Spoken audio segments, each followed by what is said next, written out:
the lesson and start again. अच्छा, मैंने इतनी देर में तुम्हारे लिए कुछ क्वेश्चंस निकाल लिए। देखो, क्वेश्चन नंबर 1 तो हमारे सिलेबस का है ही नहीं, बड़ा वाला कौन सा काटूस वाला मारते हैं। क्वेश्चन जो वो है पीडीएफ भेजी ना? एक मिनट एक मिनट एक मिनट एक मिनट, ये लो, पीडीएफ को छोड़ो, वो खुद से देख लेना। ये जो क्वेश्चन मैंने अभी स्क्रीन पे शेयर किया, मैं इसकी बात कर रहा हूँ। पीडीएफ के मुताबिक ये है पहला टॉपिक, उसके पास पेपर्स हैं, ठीक है। पहला क्वेश्चन तो आपके सिलेबस से बाहर है, जाने दो। दूसरे क्वेश्चन का मुझे आंसर बताओ जरा, देखते हैं तुम्हें कितना समझ में आया। इन experiment Then I ball, explain हाँ पढ़ो पढ़ो पढ़ो। that which measuring device should be used. Vernier callipers नहीं है ना सिलेबस में? वर्नियर कैलिपर तो सिलेबस से निकल ही गया। जल्दी से का होगा मेजरिंग टेप। तो इसका करेक्ट आंसर क्या होगा? कॉन्फिडेंस के साथ बोल रही हो? हाँ हाँ। गुड, कॉन्फिडेंस के साथ बोल रही हो तो फिर सही है। देखो, पास पेपर करा देना is not the case, confidence build up करना इज इंपॉर्टेंट। तो इसमें टेप मेजर है, क्योंकि हमने बताया था कि कर्व सरफेसेस के लिए स्ट्रेट मीटर रूल यूज नहीं हो सकता, ठीक है। चल भाई, एक चीज तो क्लियर हो गई मेरी बच्ची को। दूसरी चीज, कितनी रीडिंग है देख के बता दो फौरन से। तुम्हारे लिए मैं जूम इन कर देता हूँ ताकि तुम्हें What easily. is the reading on this micrometer? 6.5 नीचे वाली है, वो जो थी। मेन स्केल 6.5 है, ठीक है।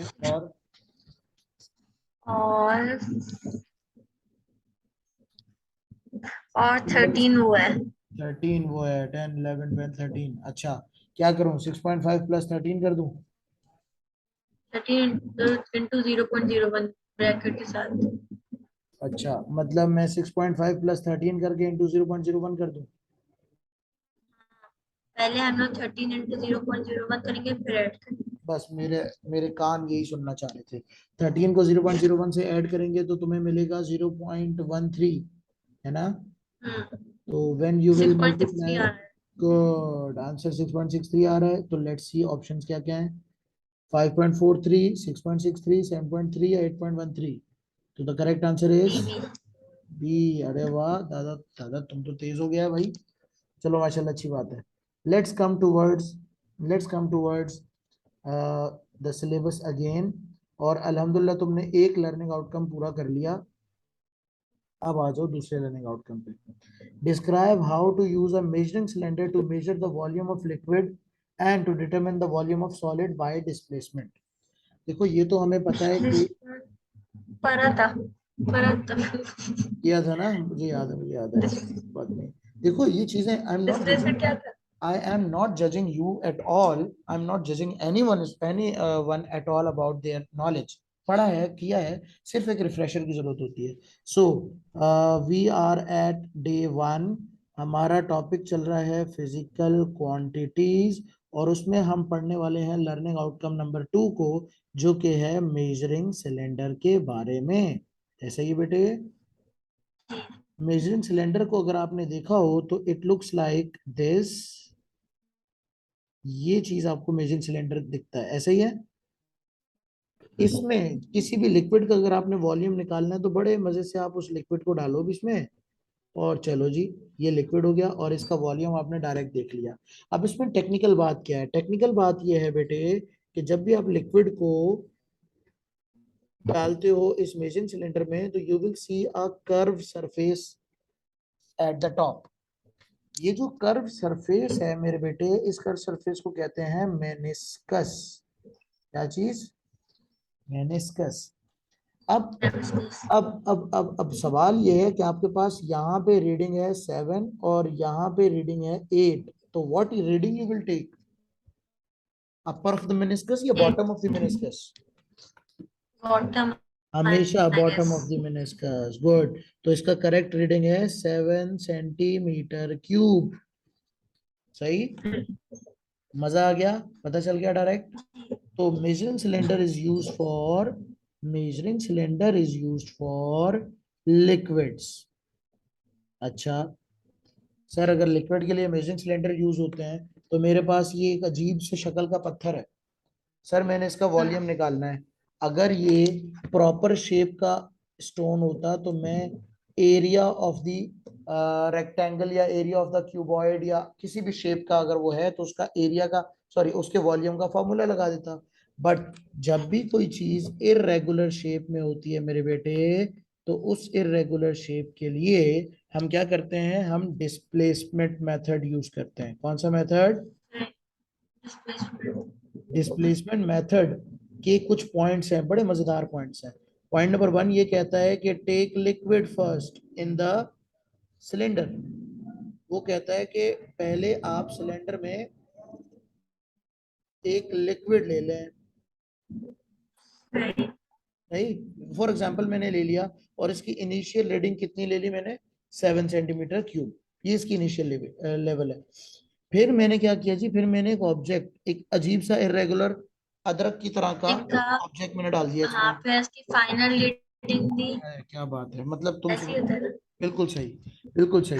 Number two tip the object और नोट द फाइनल रीडिंग। अच्छा, टेक्निकल बात अभी शुरू होती है। ये तो सर, ये तो 9 में पढ़ाया था सर, 9 और 11 में फर्क क्या हुआ? आओ फर्क बताऊं। Dip the object in the end get the final reading.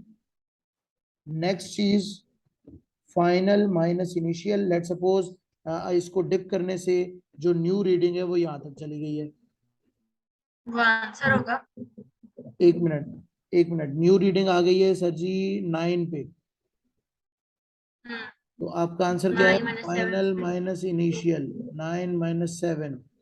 तो आपका आंसर आया 2 क्यूबिक सेंटीमीटर। इसका मतलब ये जो अदरक की शेप का ऑब्जेक्ट हमने डाला है, this is this is having the volume of 2 cubic centimetre. Okay की रिपोर्ट।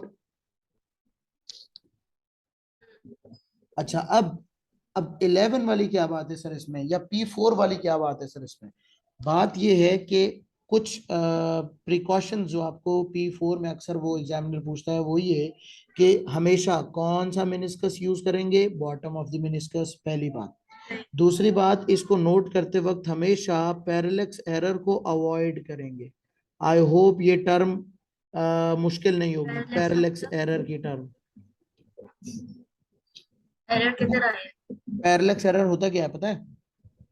नहीं हाँ या नहीं? नहीं नहीं नहीं नहीं। गुड गुड गुड, बिल्कुल सही, अच्छी बात है, नहीं पता। देखो, जब हम इस मेजरिंग इंस्ट्रूमेंट को साइड वेज से देख रहे होते हैं, तो अगर हमारी आंख यहाँ है, हम ऊपर से देख रहे हैं, तो हमें रीडिंग गलत नजर आएगी। और अगर हम नीचे से देख रहे हैं तो भी हमें रीडिंग गलत नजर आएगी। हमें अपने आई लेवल को मेंटेन रखना होता है, 90 डिग्री पे रखना होता है रीडिंग के, so that we get the final reading correctly, accurately. तो दिस 90 डिग्री मतलब हाँ, पानी पे नहीं होगी, सॉरी, पानी वाली जगह पे नहीं नहीं, जहाँ पे आप पानी। 90 degree from the surface of the magic cylinder. अच्छा सर। सिलेंडर के 90 डिग्री पे, पानी का 90 डिग्री तो ये होगा, है ना? इधर। हाँ, हाँ हाँ। ऊपर से देख रहे हो, नहीं ऐसा नहीं है। 90 डिग्री ऑफ द इंस्ट्रूमेंट, जिस इंस्ट्रूमेंट को आप यूज कर रहे हो उसके साथ आपको 90 डिग्री मेंटेन करना जरूरी है। अवॉइड पैरेलक्स एरर, ये P4 का सबसे फेमस प्रिकॉशन है। P4 में अक्सर वो करंट और वोल्ट मीटर या एमीटर नोट करने के लिए वो पूछते हैं कि भाई कोई प्रिकॉशन बताओ, तो उसमें भी आपने यही कहना है कि अवॉइड पैरेलक्स एरर। तो मैं कह रही हूँ avoid parallax error and to avoid parallax error and take the reading from bottom of the meniscus. ठीक है, ये दो आपको बातें P4 में याद रहनी चाहिए। ठीक हो गया? तो बेटा ये है डिस्प्लेसमेंट मेथड। आओ देखते हैं इसका कोई क्वेश्चन है तो उसकी प्रैक्टिस करते हैं और आगे बढ़ते हैं। ये हम चले गए माइनस में और कुछ आया, नहीं आया, क्यों नहीं आया, नहीं आया, क्यों नहीं आया, नहीं आया। वेक्टर्स आ गया, टाइम पीरियड आ गया। नहीं, ऐसा कोई क्वेश्चन मेरे पास नहीं आया, लेकिन तुम्हें पास पेपर में लाजमी मिलेगा। लेकिन इस तरह के क्वेश्चन से घबराना बिल्कुल भी नहीं। क्यों? क्योंकि आपको इनिशियल रीडिंग गिवन होती है, फाइनल रीडिंग गिवन होती है, सिंपल आपने क्या करना होता है, डिफरेंस निकालना होता है। Is it fine? आगे बढ़े हैं। इजाजत दे रही हो आगे जाने की? तो मैं 2 पे भी टिक कर रहा हूँ कि 2 भी हमारा हो गया। लो भाई, ठीक है। Third, describe how to measure variety of time interval using clocks and digital timer. Time interval निकालना होता है जी आपको, क्लॉक और डिजिटल टाइमर इनमें से कौन सा ज्यादा प्रिसाइज और एक्यूरेट है। ये आपको पता है कि digital timer is always more accurate and more precise. ठीक है। हम टाइम निकालने के लिए घड़ी भी यूज कर सकते हैं, लेकिन हम स्टॉप वॉच को प्रेफर करते हैं। क्यों? क्योंकि शॉर्ट इंटरवल ऑफ टाइम हमें स्टॉप वॉच से ज्यादा अच्छा पता चल सकता है। Is it right? Yes yes. Okay, आगे बढ़ूं मैं। इसको मैंने डक टक करके क्लिक कर दिया कि भाई हमें वैरायटी ऑफ टाइम निकालना Digital आना। timers are best, man. Digital timer is best. क्या कह रहे हो? टाइमर्स जब टाइम को रिकॉर्ड करने में डिजिटल टाइमर्स अच्छे होते हैं ना। हाँ, डिजिटल टाइमर्स आर बेटर। ठीक है, डिजिटल टाइमर्स क्योंकि अच्छा, एक और खासियत ये है, P4 में वो पूछ सकते हैं कि why you are preferring digital timer on analog watches या ऑन वॉल क्लॉक्स। तो आप ये कहेंगे कि भाई digital timer easy to use है और इसमें रीडिंग लेने में ज्यादा टाइम नहीं लगता। तो इस तरह के It's suggestion you easy. Can give. ठीक है। It's easy to use और कम टाइम में और मतलब यूजर फ्रेंडली, हाँ, easy. और यूजर फ्रेंडली और मोर एक्यूरेट, क्योंकि इसमें माइक्रो सेकंड वाला ऑप्शन भी होता है। डिजिटल टाइमर में अगर आप गौर से देखो तो डिजिटल टाइमर में आपको 1 सेकेंड्स, माइक्रोसेकंड, 1 मिनट्स, 1 सेकेंड्स और 1 माइक्रो मिलीसेकंड, सेकेंड्स भी नजर आ रहे मिलीसेकंड। हो। हाँ, मिली सेकेंड, सॉरी, माइक्रो सेकेंड नहीं, मिली सेकेंड्स, ऐसे ही है ना? जी जी। ठीक है। तो अब इसका मतलब 3 पे भी मैंने टिक कर दिया। अब मैं 4 पे आ रहा हूँ डायरेक्ट। अच्छा, ये डिजिटल क्लॉक वाला क्वेश्चन भी है मेरे पास। I will have it and I will show it to you and you will be able to solve it इंशाल्लाह। नंबर 4 मेरे बेटे, नंबर 4 पे आते हैं। तो नंबर 4 कह रहा है determine an average value for a small distance and for a short interval of time by measuring multiples including period of oscillation of a pendulum। यानी वो आपसे कह रहा है कि टाइम पीरियड निकाल के बताओ सिंपल पेंडुलम का। याद आया सिंपल पेंडुलम का टॉपिक? पेंडुलम पेंडुलम मैं ग्रेविटी वाला बताता था हूँ, ना तो। बिल्कुल ग्रेविटी वाला भी है। पेंडुलम से हम बहुत कुछ फाइंड आउट कर सकते हैं, लेकिन इस चैप्टर में वो स्पेसिफाई कर रहे हैं कि आपको पेंडुलम को यूज करना आना चाहिए इन शॉर्ट। तो बेटे, पेंडुलम क्या होता है? ये है मेरे पास एक छत, उस छत के साथ मैंने बांध दिया एक अदद प्यारा सा धागा, और इस धागे के साथ मैंने बांध दिया एक ऑब्जेक्ट, बन गया simple pendulum. Simple pendulum is the piece of apparatus that consists of a thread along with a metal bob। ठीक है, ये बॉब लाजमी नहीं कंसिस्ट है। Of. Consist of a thread और एनी सॉर्ट ऑफ रोप, रस्सी, रस्सी का हो, धागा हो, कुछ भी हो, और उसके साथ एक मेटल बॉब अटैच होना चाहिए। This is simple pendulum. ठीक है। अच्छा, मजे की बात, तुम अगर लेस वाले शूज पहनती हो तो तुम शूज को लेस से उठा लो तो वो भी सिंपल पेंडुलम है, क्योंकि लेस थ्रेड हो गई और नीचे जो मेटल जो शू है वो बॉब हो गया, तो वो भी ऑसिलेट कर सकता है अराउंड इट्स फिक्स पोजीशन। तो बच्चे अक्सर कहते हैं सर क्या सिर्फ थ्रेड और बॉब ही पेंडुलम बनाता है? तो मैं कहता हूं नहीं, आप किसी भी चीज को एक धागे की मदद से बांध के जमीन से उठा लो, दिस बिकम्स अ पेंडुलम। समझे? अच्छा, अब पेंडुलम की डेफिनेशन तो आती नहीं है। आना क्या है? आना ये है मेरे बेटे कि वो आपसे पूछेंगे कि भाई आपने टाइम पीरियड नोट करना है। तो सबसे पहले आओ डेफिनेशन देखते हैं टाइम पीरियड की। लेकिन टाइम पीरियड की डेफिनेशन से पहले we will notice the definition of oscillation. अब इसको कुछ बच्चे ऑस्किलेशन पढ़ते हैं, कुछ बच्चे ऑसिलेशन पढ़ते हैं, कुछ भी पढ़ो, स्पेलिंग सही लिख देना। ठीक है। तो ऑसिलेशन क्या होता है मेरे बेटा? ऑसिलेशन का मतलब है आपने इस पेंडुलम को एक पॉइंट से दूसरे पॉइंट तक मूव किया और यहां से आपने इसको रिलीज किया। जब आप इसको पॉइंट ए से आके रिलीज करोगे तो बेटे क्या होगा? सर ये ए से बी तक जाएगा, ओरिजिनल पोजीशन। ए से बी पोजीशन पे जाएगा। क्या ये बी पोजीशन पे जाके रुक जाएगा? नहीं, बी से आगे जाएगा। नहीं सर, ये बी से आगे जाएगा सी तक।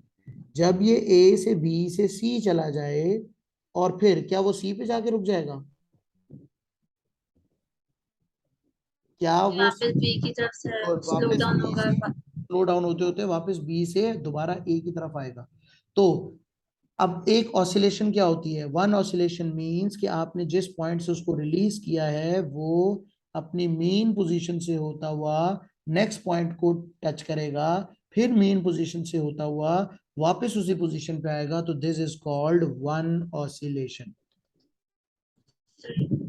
ठीक है, मतलब ए टू सी और सी टू ए वन राउंड होता है। शाबाश है बेटे, शाबाश है, गुड हो गया।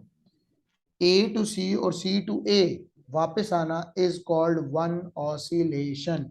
ठीक है, अच्छा। अब ये मैंने ड्रॉ कर दिए एरो हेड से, और एक ऑसिलेशन को ड्रॉ कर दिया कि ए से बी से सी से बी से ए। तो oscillation is from A to B to C to B to A. सही है। अच्छा, जब एनर्जी का टॉपिक आएगा तो हम इसके एनर्जी के टॉपिक में हम इसके एनर्जी चेंजेस भी डिस्कस कर लेते हैं, लेकिन ये उस वक्त का काम है। फिलहाल अभी के काम के मुताबिक हमने सिर्फ टाइम पीरियड नोट करना है। टाइम पीरियड नोट करने के लिए हमें ये पता चल गया कि ऑसिलेशन किसे कहते हैं, राइट। अब टाइम पीरियड की एक्चुअल डेफिनेशन क्या है? Time period is the time required to complete one oscillation. एक ऑसिलेशन का टाइम टाइम पीरियड कहलाता है। कितनी ऑसिलेशन का टाइम? टाइम एक ऑसिलेशन एक टाइम ऑसिलेशन एक का क्या टाइम। वापस।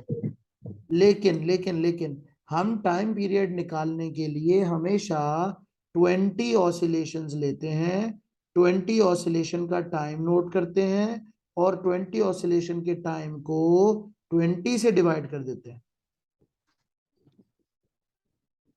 फायदा 20 से गुड डिवाइड। गुड गुड, यही सुनना चाह रहा था मैं कि क्या फायदा है सर इसका।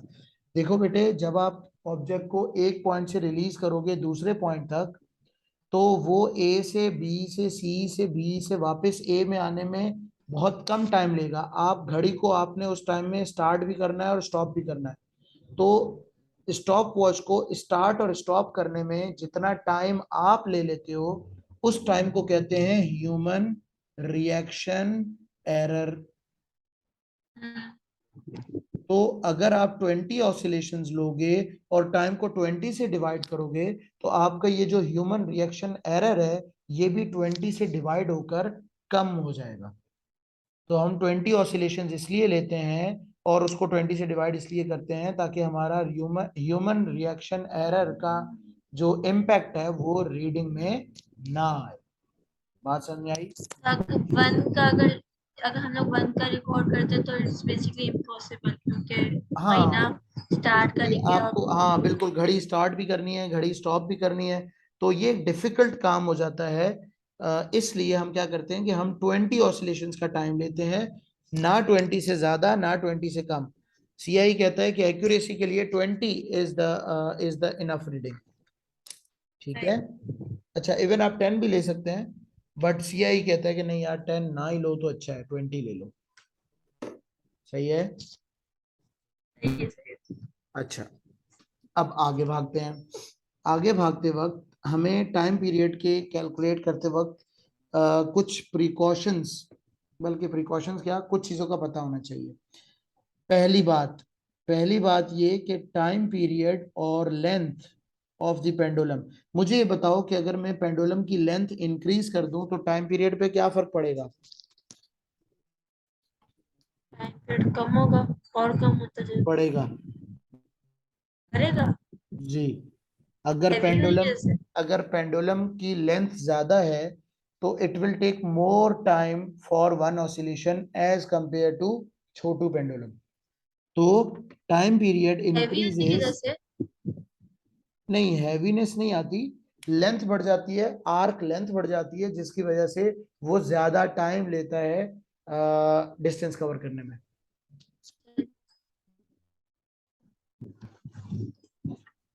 तो as time period increases, sorry, time period increases when length increases. सही। When length of the thread increases, right? हाँ, length of the thread increases या length of the pendulum increases, आप कुछ भी लिख दो।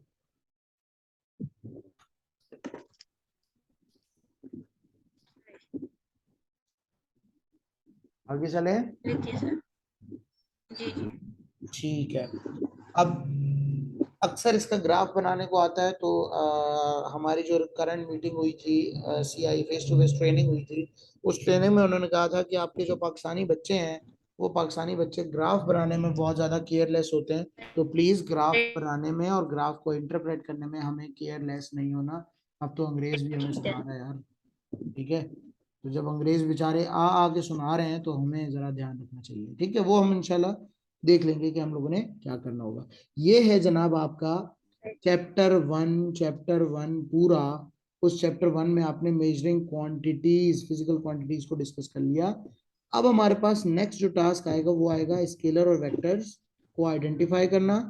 फिर हमें पता चलेगा कि भाई कैलकुलेशन कैसे करते हैं या रिजल्टेंट वेक्टर कैसे बनाते हैं। सही है। अब तक हमने जितना पढ़ा है, आओ जरा उसकी थोड़ी सी प्रैक्टिस भी कर लें। तो मेरे बेटे मुझे आप करके बताएं कौन सा वाला क्वेश्चन यार। सेव माई एग्जाम तुम्हारे पास होगा। सेव माई एग्जाम में आईजीसीएसई के क्वेश्चंस हैं, भरे पड़े हैं और बड़े मजेदार क्वेश्चंस हैं, वो लाजमी अटेम्प्ट करना, ठीक है। तो मेरा ख्याल है कि हम इस डे 1 को इस चैप्टर पे आके एंड कर रहे हैं। ये देखो जो मैंने सारी चीजें पढ़ाई हैं वो इस चैप्टर में मौजूद है। बेसिक टर्म्स भी हैं, टाइम पीरियड फ्रीक्वेंसी की डेफिनेशन भी है, how to use a time period ये भी है, ठीक है। और ये देखो लिखा हुआ है कि टाइम जितना होगा हम उसको नंबर ऑफ ऑसिलेशन से डिवाइड करेंगे और टाइम पीरियड मिल जाएगा, ठीक है। उसने भी 20 ऑसिलेशंस का ही कहा है। तो फिलहाल डे 1 के एंड पे मैं आपको छोड़े जा रहा हूँ विद चैप्टर नंबर 1। इंशाल्लाह जैसे ही हम डे 2 पे आएंगे तो मैं आपको चैप्टर नंबर 1 के कुछ प्रैक्टिस क्वेश्चंस करवा के फिर इंशाल्लाह मैं आपको स्केलर्स एंड वेक्टर्स पे लेकर आऊंगा। राइट हो गया? तो कि इंशाल्लाह कल होगा। यहाँ तक कोई मुश्किल बात मेरे बेटे? अभी मुझे बता, मैं डॉक्यूमेंट से रिवाइज क्या करूँ? रिवाइज क्या जो करूँ? अभी जो आपका अभी डॉक्यूमेंट। आपने पता क्या करना है, आपने इन नोट्स को एक बार पढ़ना है। जिस जिस टॉपिक पे क्रॉस है, जैसे वर्नियर कैलिपर पे क्रॉस है तो वर्नियर कैलिपर ना कीजिएगा। आपके पास एरर्स इन मेजरमेंट पे क्रॉस है, ना करो। ये जीरो एरर्स पे क्रॉस है, ना करो। ह्यूमन रिएक्शन एरर को एक बार डेफिनेशन वाइज देख लेना, ये करने की चीज है। फिर मेजरमेंट ऑफ टाइम को एक बार पढ़ लो और सिंपल पेंडुलम की डिटेल देख लो। इतना काम कर लो बस, ठीक है। ये है आपका चैप्टर नंबर सही 1। में रिवाइज करी। इसको रिवाइज करके आपने पास पेपर्स के ये वाले क्वेश्चन कोशिश करना। आप बस स्कूल आ रही हो? हेलो। हाँ इंशाल्लाह इंशाल्लाह। एक मिनट।